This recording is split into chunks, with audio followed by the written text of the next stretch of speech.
ఓం శ్రీ గణేశాయ నమః. శ్రీ గురుభ్యో నమః. శ్రీమద్ భగవద్గీత శ్లోకా 33 to 50, చాప్టర్ 2, సాంఖ్యయోగ.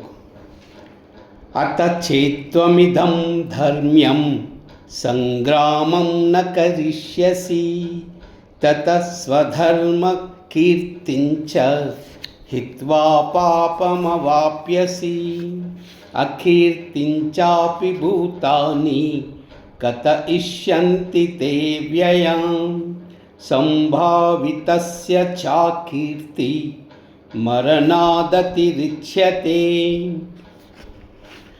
భయాద్రానాదుపరతం మంసంతే త్వాం మహారథ ఏషాం త్వం బహుమతో భూత్వా యస్య శిలాగవం అవాచ్యవాదాంశ బహూన్ వదిష్యంతి తవాహితాః నిధంతస్తవ సామర్థ్యం తతో దుఃఖతరం న కిం హతో వా ప్రాప్యసి స్వర్గం జిత్వా వా భోక్ష్యసే మహీం తస్మాద్ ఉత్తిష్ఠ కౌంతేయ యుద్ధాయ కృతనిశ్చయః సుఖదుఃఖే సమే కృత్వా లాభాలాభౌ జయాజయౌ తతో యుద్ధాయ యుజస్వ నైనం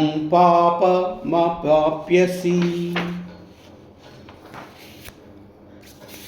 ఏషేతా విహితా సాంఖ్యే బుద్ధిర్యోగత్విమాం శృణు బుద్ధ్వా యుక్తో యయా పార్థ కర్మబంధం ప్రహస్యసి నేహా విక్రమనాశోస్తి ప్రత్యవాయో న విద్యతే స్వల్పమప్యస్య స్వధర్మస్య త్రాయతే మహతో భయాత్ వ్యవసాయాత్మికా బుద్ధిః ఏకేహ కురు నందన బహుశాఖా హన్యతాంశ్చ బుద్ధయో వ్యవసాయినాం యామిమాం పుష్పితాం వాచం ప్రవదంత్యవిపశ్చితః వేదవాదరథః పార్థ నాన్యదస్తితివాదినః కామాత్మనః స్వర్గపరా జన్మకర్మఫలప్రదాం క్రియావిశేషబహుళాం భోగైష్య గతిప్రతి భోగైష్య ప్రసక్తానాం తయాపహృతచేతసాం వ్యవసాయాత్మికా బుద్ధి సమాదౌ న విధీయతే. త్రైగుణ్య విషయా వేదా నిస్త్రైగుణ్యో భవార్జున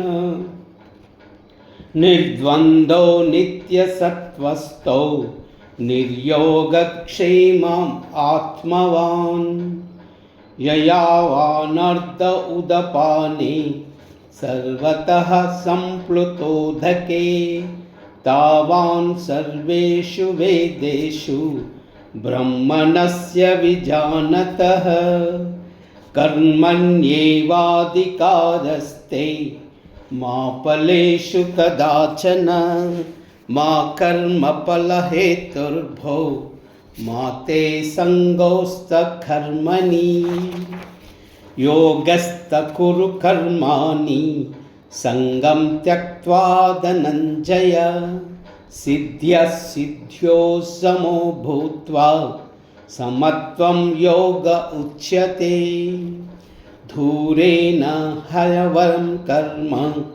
బుద్ధియోగాద్ ధనంజయ బుద్ధౌ శరణమన్విష్య కృపాణః ఫలహేతవః బుద్ధియుక్తో జహాతిః ఉభే సుకృత దుష్కృతే తస్మాద్ యోగాయ యజ్వస్వ యోగః కర్మసు కౌశలం.